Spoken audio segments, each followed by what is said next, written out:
And the skies, they're not just blue, they're Dodger blue. Oh, there you go. Paul, I've never seen you so excited. And I'm actually a Phillies fan. I know. So go get those Yankees. Yes. Because the There Phillies you go. couldn't in 2009, so I'm still waiting for that 15 years later. There you go. Okay. Nothing like holding a grudge. Yeah, right. Philly fans do that extremely well. All right, it's time for a coffee break. We're going to start with gender disparities when it comes to pain treatment. So I saw this morning. It really irked me. There's a new study that finds that women can wait as much as 30 minutes longer than men do to receive pain treatment when they go to the emergency room. And this is a lot of, I feel like we were talking just earlier today with the doctors we had in and the podcast. Saying the same thing. Right, that women come in and it's kind of dismissed. I also know that women, there's been so many studies that say that we deal with pain better than men do. But it's, Paul, how are you guys articulating your pain to be able to get the pain management faster? I can't stand for 3.5 billion guys on Earth. I think probably we complain about it louder. And probably our threshold for pain is lower. So therefore we'll say, ow, that hurts. Can I have? Whereas I think women are able to withstand more. Yeah. Well, I mean, it longer. has been proven true that women do withstand a lot more. See? pain. Okay, Yeah. good. I said the right thing. Well, it's also counterintuitive, right? Because women give birth. So if we can do that, chances are we have a pretty good pain threshold. So if we say it hurts, Like, it believe hurts. us. Yeah. But I think men are probably more forceful. I know that I hear a lot of women say this, like, I'm great at advocating for other people, that's my job, but I'm not great at doing it for myself. And I think a lot of women often will advocate for their friends and their family, but they won't give themselves the same determination and respect. Yeah. They're so that they generous deserve. with their time and Yes. efforts in so many. My wife is that way. But yeah, you gotta watch out for yourself too. Right.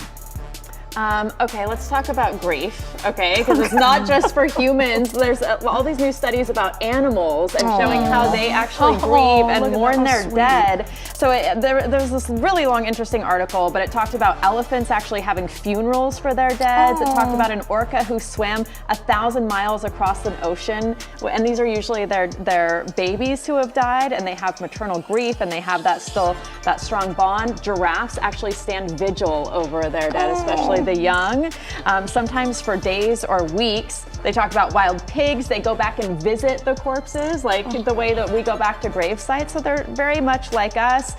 Coyotes actually sometimes carry the dead with them around and travel with them. That's so heartbreaking. So the list goes on. It is really heartbreaking, but the bottom line is that they're just like us. They think have they're the same better than emotions. us. They're better than us. Treat them with respect Yeah. and dignity And they have honor the their same, feelings. yeah, they grieve, they mourn, they have funerals, they bury their dead, and it's very similar to the way humans are. So In some ways, I Kinda feel sad. yeah, it's sad, but I feel we've talked about this on the show before, where I feel like we as human beings actually do a terrible job at grief. Like maybe you get through the funeral, you get through the memorial, whatever, and then everyone's like back to work and whatever. To see that the giraffes are going back and standing vigil and actually taking the time to process. yeah, and elephants actually, and it's actually like rituals too. Like Yeah. elephants actually have rituals, like funerals. That's really beautiful and bittersweet and heartwarming all at All the right, same Christine. time. All right, well, Switching speaking gears. of Elon Musk, now we'll talk about Elon Musk.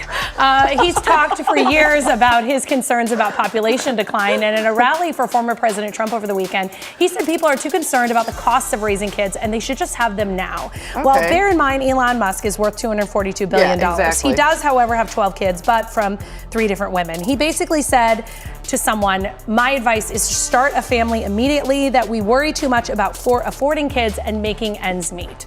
And I have kind of 2 thoughts about this.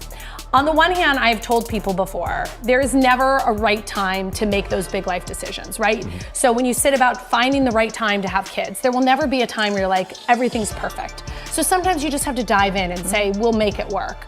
On the other hand, if you cannot make your rent, if you are really struggling, I would never suggest to someone to have children, because they are very expensive and they take a lot of your time. So, you can't have side hustles or a second job or things that you might be able to do when you don't have kids. It also can put a strain on your marriage, so then you could deal with, that aspect of it. What do you guys think? Do you feel like you should just do it?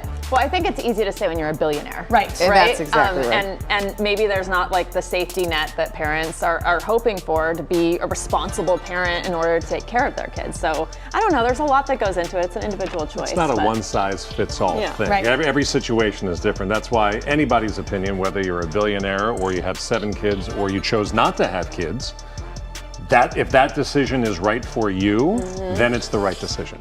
And you also have to look at, like, I look at these people who have 10 kids and I'm like, how do they afford them? Well, they're probably not paying for all 10 to go to college. You know, there's different things. I have friends who just have one kid, and the kind of things that they can give that one child versus me having to spread it out amongst 3 is different. So I also think that, you know, you have to maybe change what you can afford and pay for. Or what you prioritize. Right. Yeah, Right. but I feel like this is such an attack on women too, because Yes. women, you know, I think of myself, like I wanted children really badly. I had miscarriages, right? I got divorced. So then it was like one of those things. I then had to wait. I wanted to find the right partner. And now I have other health issues that I won't be able to. So when people come out and just act like you can just dive in or you can just do this or you can do that, it's like there's so many other factors that go into it that are really personal and emotional, and you know, there's a grief for a lot of people. Or that around you're it. selfish or crazy Yes. for not Yeah. having Right. kids Yeah. without taking in any So, of those factors. Can you just like zip it? Yeah. Keep it. Well, Keep your opinion I to don't yourself? think that's going to happen anytime soon, Jamie. Well, a girl can dream. Women's basketball, WNBA Finals just wrapped up over the weekend with new records for viewing and attendance. It's rolling. The WNBA is rolling. Now the Players Union, they're opting out of the league's CBA. The players say now that there is a new and much more lucrative TV deal for the NBA and WNBA, players need a bigger piece of that pie. Specifically, they want higher salaries. They want better working conditions, including upgraded team facilities. They also want health and pension benefits that last as long as NBA players. If they don't agree, there could be a work stoppage next season. My opinion on this is good for you. Yeah. We Yes. now know the money is coming in. Yeah. The money should not just go to the owners. This is every league, men, women, whatever sport. If the money's coming into the owners, a percentage of that needs to go to the players, Because there's no money regardless of without what's them. going on. Right. They're the ones that are the reason why the sport is so popular now. It's not the coaches. I can't name one coach in the WNBA. I can now name a lot of players. Yeah, you can. Yeah, that's a good true. point. And hopefully they also have childcare facilities. That would be nice. You know, a lot of those women have children, and they spoke about the challenges of training and having that, you know, because often the child rearing falls on the woman, even if she is an WNBA Yeah, superstar. it's true. All right. Well, Well, what today's coffee What a break. diverse coffee Yeah, break we today. really did. We went up and down in our emotions too. Now you can get your Kcal news, weather, and live stream all in one place on the CBS News app. Download it free today.